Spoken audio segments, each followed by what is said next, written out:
సీరియల్లో సినిమాలో నటించాలనుకుంటున్నారా? అయితే వెంటనే మా యాక్టింగ్ స్కూల్లో జాయిన్ అవ్వండి.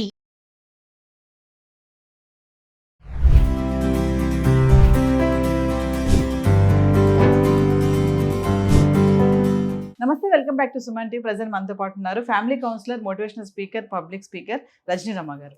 నమస్తే మ్యామ్. నమస్తే నవీన. మేడం, రీసెంట్ గా రాధిక మూవీ చూసారా మేడం మీరు? చూసాను. సాయి కిజావి. అసలు అందులో రాధిక యాక్టింగ్ అయితే ఇంక చెప్పాల్సిన అవసరం లేదు. ముఖ్యంగా మూవీ అంతా కూడా మహిళల గురించి. ఆడవాళ్ళు అనడం కాదు, ఆడదానిలాగా బ్రతికి చూపించాలి అని చెప్పింది ఆవిడ. అందులో అసలు ఎలా మనీ సేవ్ చేయాలి, ఎలా లైఫ్ ఎలా ఉంటుంది, డబ్బు ఉంటేనే మనిషికి విలువ, డబ్బు లేకపోతే విలువ ఉండదు. ఎంతసేపు అక్కడ అందులో చాలా పాయింట్స్ ఉన్నాయి మేడం. కొన్ని ఏంటంటే ప్రతిదీ భర్త మీదే ఆధారపడవద్దు, భర్త లేకపోతే బ్రతకలేరా, భర్త డబ్బులు ఇవ్వకపోతే నీకు ఏది రాదా, అంత నువ్వు సంపాదించుకోలేవా అనే అంశం. చాలా అంశాలు ఉన్నాయి, ఒకటి కాదు. తల్లిని కొడుకులు ఎలా చూసుకోవాలనే అంశం ఉంది అక్కడ, కోడళ్ళు అత్తగాని ఎలా చూడాలనే అంశం ఉంది, అసలు ఇరుగు పొరుగు వాళ్ళని ఎలా చూడాలనే అంశం. చాలా అంశాలు ఉన్నాయి ఆ సినిమాలో. మరి కొన్ని పాయింట్స్ గురించి మనం మాట్లాడుకుందాం. అందులో నాకు బాగా నచ్చింది ఏంటంటే, ఆడదాని అని చెప్పుకోవడం కాదు, ఆడదానిలాగా బ్రతికి చూపించండి అనే డైలాగ్ నాకు బాగా నచ్చింది. ఒక్కసారి మనం మాట్లాడుకుంటే, అంటే ఇలాంటి వీడియోలు చాలా చేసాము. అంటే ఈ మూవీ మళ్ళీ తెరపైకి రావడం అనేది కొంచెం మహిళలకి బూస్టప్ లాగా అనిపిస్తుంది ఈ సినిమా అయితే. కొన్ని పాయింట్స్ గురించి మాట్లాడుకుందాం. మీరు చూసారు ఎందుకు ఆ సినిమా? చూశాను, చాలా బాగా నచ్చింది. రాధిక మూవీస్ ఆల్మోస్ట్ బాగుంటాయి. ఇది ఒక ఇంకా వెరైటీ మూవీ అనమాట. అంటే ఒక రకంగా కమల్ హాసన్ ప్లేస్ని ఇవి రీప్లేస్ చేసేసింది. సినిమా చాలా బాగుంది. అందరూ కూడా విత్ ఫ్యామిలీ చూడదగ్గ మూవీ. ఇది చాలా బాగా హిట్ అయింది, చాలా వైరల్ అవుతున్నాయి ఇందులో పాయింట్స్ కూడాను. ఇందులో ఏంటంటే ఒక 60-70 సంవత్సరాలు వచ్చిన ఒక ఉమెన్గా రాధిక నటించారు. అందులో ఏంటంటే ఆడవాళ్ళు ఎలా బ్రతకాలి, భర్త గబుక్కుని పోవచ్చు, మధ్యలో చెప్పలేం, ఏదైనా యాక్సిడెంట్ అయిపోవచ్చు, అనారోగ్యం చేసిపోవచ్చు, మరి ఒంటరి ఆడది ఎలా బ్రతుకుతుంది అని అందరూ సింపతి చూపిస్తారు, ఇంకా తప్పదు అది. కానీ మనం ఎలా బ్రతకాలి అనేది ఆవిడ చెప్పారు అందులో ఆవిడకి 3 కొడుకులు, 3 కోడళ్ళు, 2-3 మనవాళ్ళు, ఒక కూతురికి ఒక కొడుకు. అయితే ఇక్కడ ఏంటంటే అల్లుడు మాటికి హింస పెడుతుంటే కూతుర్ని, సరే ఆ కూతుర్ని తీసుకొచ్చి ఇంట్లో పెట్టుకుంటుంది, మనవాడిని కూతుర్ని పెట్టుకున్నప్పుడు ఆ కూతురికి ఎలా బ్రతకాలి అనేది నేర్పిస్తుంది. ఏంటి, నువ్వు దిగులు పడద్దు, నీకంటూ ఏదన్నా ఒకటి నేర్చుకో అని చెప్పి, అంటే ఆ స్థాయిని బట్టి అనమాట. ఒక మిషన్ కుట్టడం నేర్పిస్తుంది. వాళ్ళ ఒక బ్లౌజ్ కుడితే డిజైన్ని బట్టి 500 రూపాయల దగ్గర నుంచి 2000-3000 వరకు తీసుకుంటున్నారు కదా డబ్బు. మరి అది టైలరింగ్ అనేది తేలిగ్గా తీసేసే పని కాదు, వృత్తి కాదు ఇప్పుడు ఈ రోజులను బట్టి. సో అందులో ఆ అమ్మాయికి కూతురికి కూడా టైలరింగ్ నేర్పిస్తుంది. ఆవిడ ఏదో బట్టలు కుట్టుకుంటూ కొంచెం డబ్బు సంపాదిస్తుంది. ఈవిడ కూడా తను ఏం చెప్తుందంటే, నేను నా డబ్బుని భర్త లేకపోయినా సరే ఎలా నేను ఇంటి ఖర్చులకి ఖర్చు పెట్టాను, ఎంతెంత ఖర్చు పెట్టాలి, ఎంత నేను మిగిల్చగలను, నేను ఎంత మిగిల్చాను, ఆ మిగిలిన డబ్బు ఎప్పుడైనా సరే ఒక రోజుకి మనము అందరి దగ్గర ఇట్లా చెయ్యి చాపే అవసరం లేకుండా మనం బ్రహ్మాండంగా బ్రతికేలాగా ఉపయోగపడుతుంది. అలా బ్రతికి మనం చూపించాలి, కానీ డిపెండ్ అవ్వకూడదు. మరి అలా అని చెప్పి ఏ కోరికలు తీరకుండా కూడా ఏం లేదు. ఆవిడ చూపించింది ఆవిడ లైఫ్ స్టైల్. అందులో చక్కగా రంగులు కళ్ళజోడు పెట్టుకుంది. అంటే ఒక కోరిక అనేది ఏ వయసులోనన్నా ఉంటుంది. అంటే ఇప్పుడు 60-70 ఏళ్ళు వయసు వచ్చిన తర్వాత ఫ్రీగా బ్రతకాలని ఉంటుంది. ఈ సంసారం, రొచ్చు, పిల్లలు, సమస్యలు విసిగిపోతారనమాట. అప్పుడు ఏమవుతుంది, ఎన్నాళ్ళు చూసినా ఇంతే, నాకు అది నచ్చింది, అది పెట్టుకోవాలి, అది తినాలి, అది తిరగాలి అని ఉంటుంది, ఖచ్చితంగా ఉంటుంది. అది ఇందులో ఆ పాయింట్ బాగా చూపించాడు. చక్కగా బయటకు వెళ్ళిపోయింది, ఒంటరిగా ఉన్నప్పుడు కూడా ఎంజాయ్ చేయాలి. ఎందుకంటే తను కష్టపడింది, తను సంపాదించింది, అందరికీ చూస్తుంది. ఇప్పుడు తనకున్న దాంట్లోనే ఎవరికైనా లేని వాళ్ళకి కూడా పెడుతూ ఉంది. తర్వాత అందరినీ చూస్తుంది. ఎప్పుడైతే ఆ ఆస్తి కోసం కొడుకులు ఇలా మాట్లాడుతున్నారో కొడుకుల్ని దూరం పెట్టింది. అదేంటి, ఒక పాఠం నేర్పడానికి పెట్టింది. అయితే ఈవిడ డబ్బులు మళ్ళీ వడ్డీకి ఇస్తూ, ఆ వడ్డీకి సమయానికి ఇవ్వకపోతే ఎలా డబాయించి డబ్బులు తీసుకోవాలి, ఎక్కడ ఎలా ఉండాలో అలాగే. ఒక ముసలం వెళ్ళి మీరు నాకు మొన్న తీసుకున్నారు కదా, అది ఇవ్వాలి, గుర్తుందా, కొంచెం అది ఇస్తారా అంటే పోవమ్మ అంటారు కదా. అలా కాకుండా ఇందులో చూపించిన విధంగా వసూలు చేసుకుంటే భయపడతారు, వెంటనే ఇస్తారు. అంటే ఆ జంకారం ఉండాలి స్త్రీలో.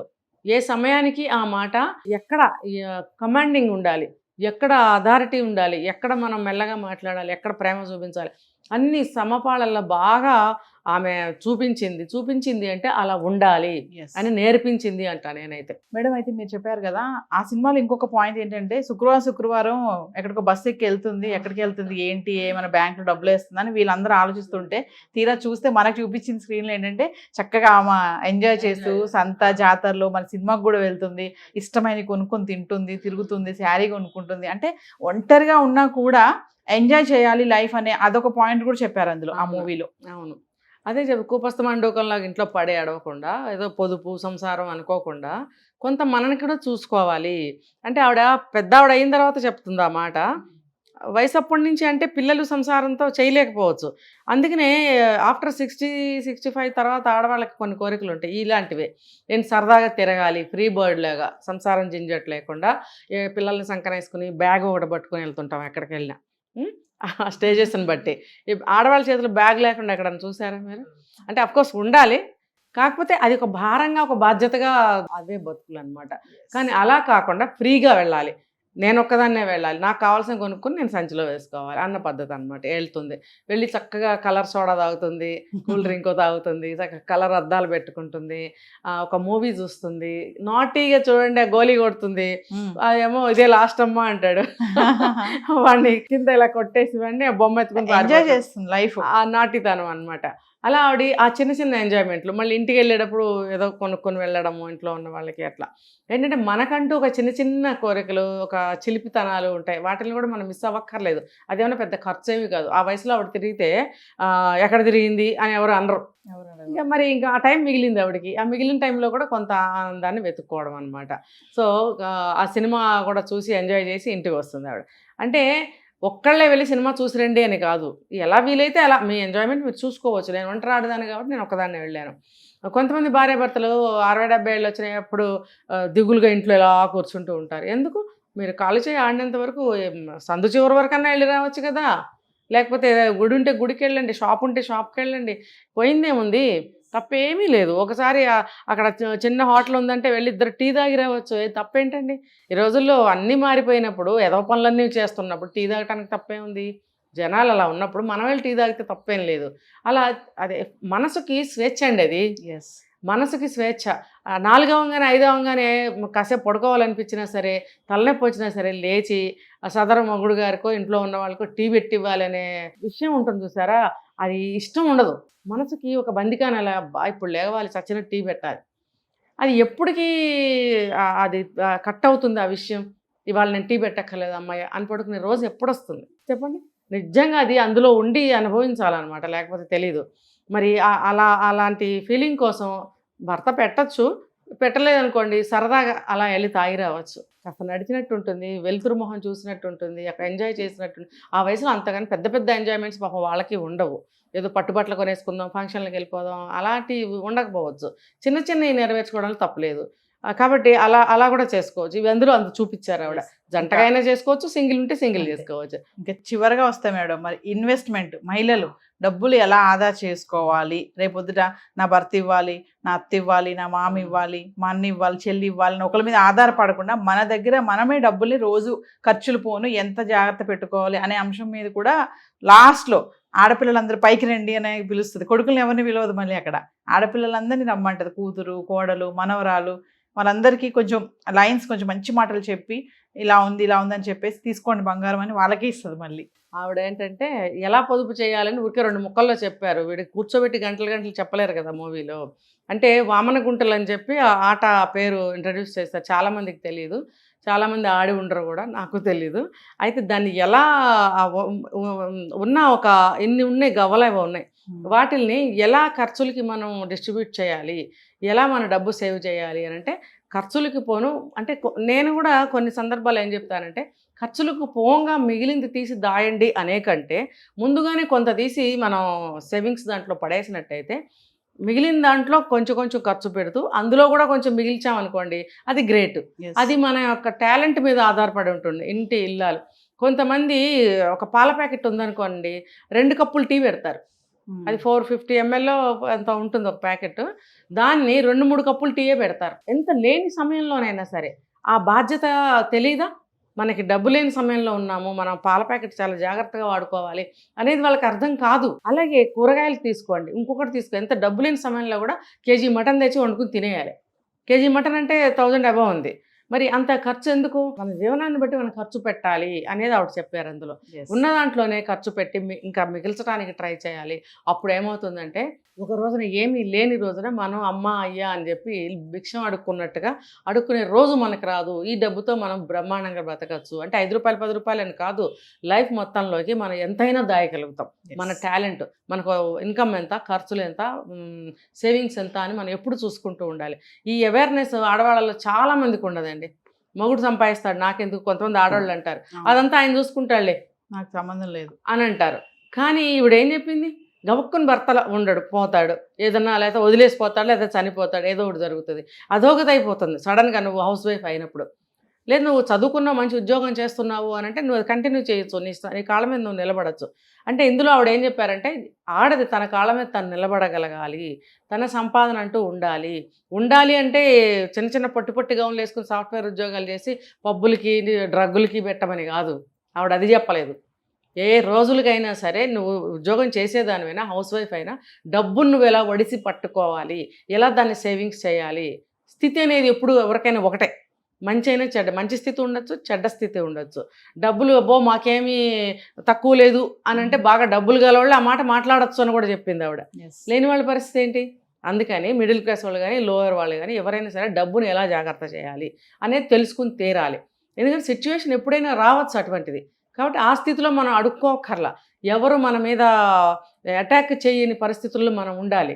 మనం ఎవరికైనా కొంచెం ఇవ్వగలిగే పరిస్థితిలో ఉండాలి, కానీ మనం చేయి చాచకూడదు. అది ఆడది అంటే ఆడదానిలాగా బ్రతికి చూపించాలి అని అన్నారు. ఇంకా డీటెయిల్గా దీని గురించి మనం మాట్లాడుకోవచ్చు.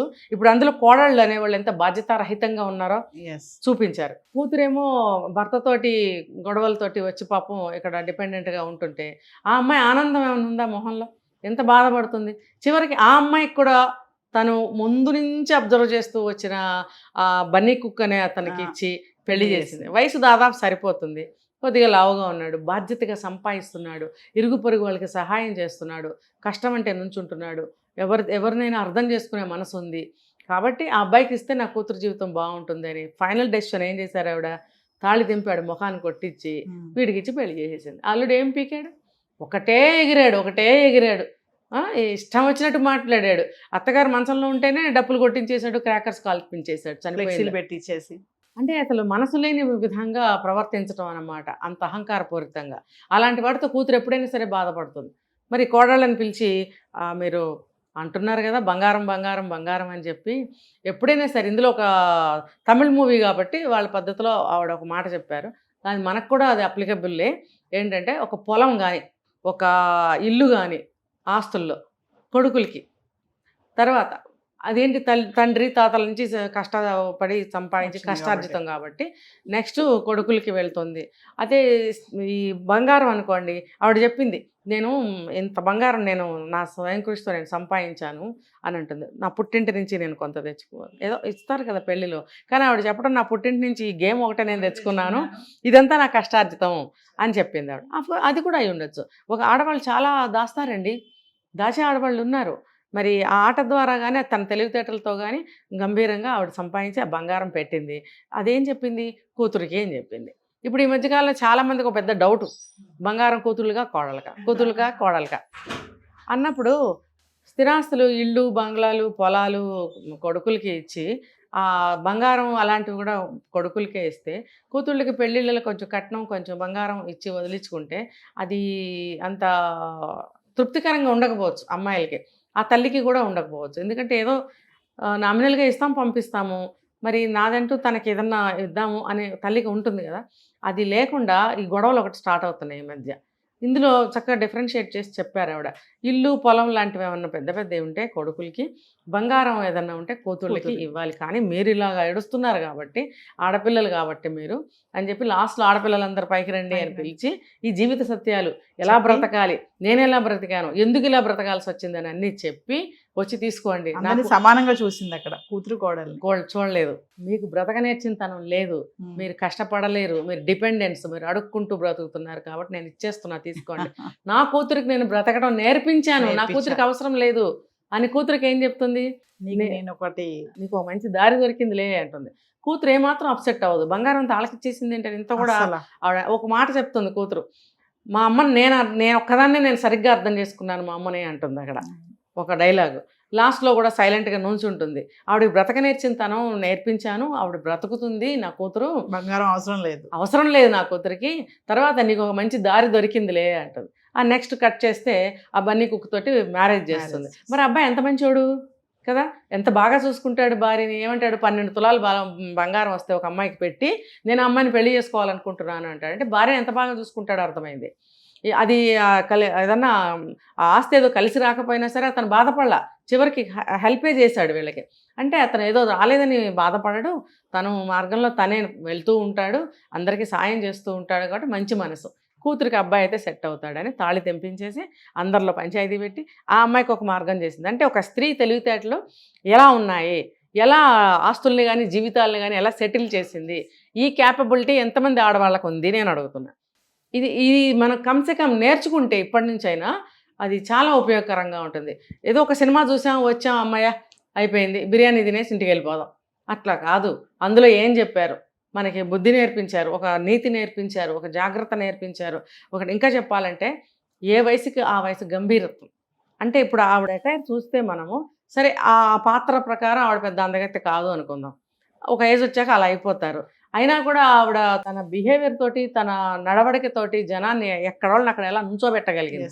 కొడుకులకి ఎలా బుద్ధి చెప్పింది, అల్లుడికి ఎలా బుద్ధి చెప్పింది, చుట్టుపక్కల వాళ్ళకి ఎలా బుద్ధి చెప్పింది. అంటే భయపెడుతూ మళ్ళీ ప్రేమిస్తూ, ఎవరికి లేదో వాళ్ళకి అన్నీ ఇస్తూ సహాయం చేస్తూ. కానీ అంటే ఆవిడని అర్థం చేసుకునే వాళ్ళు ఉండాలి ఇంకా మరి చాలామంది. అంటే మనం భయపడకూడదు, మనం వంగిపోకూడదు, లొంగిపోకూడదు, దేనికి గిల్టీ ఫీల్ అవ్వకూడదు, మనం ఒక సక్రమమైన స్ట్రైట్ లైన్లో వెళ్తూ ఉండాలి. ఇవన్నీ నేర్పించింది ఆవిడ. ఇలా చాలా తక్కువ మంది ఉంటారు నవీన, ఉన్నారు కానీ చాలా తక్కువ మంది ఉన్నారు. మనకి కనిపిస్తే కనిపించవచ్చు, లేకపోతే లేదు. దీన్ని మన ఆత్మస్థైర్యం అనుకోవాలా, లేకపోతే గర్వం అనుకోవాలా, ఇలా అనుకుంటారు అందరూ. కానీ నేను బతకగలను, నేను ఎలా అయినా బ్రతుకుతాను, ఒక ధీమా, ఆ ధీమా ఉంటే చాలు. కానీ సినిమాని చాలా నేర్చుకోవచ్చు. చాలా. Thank you.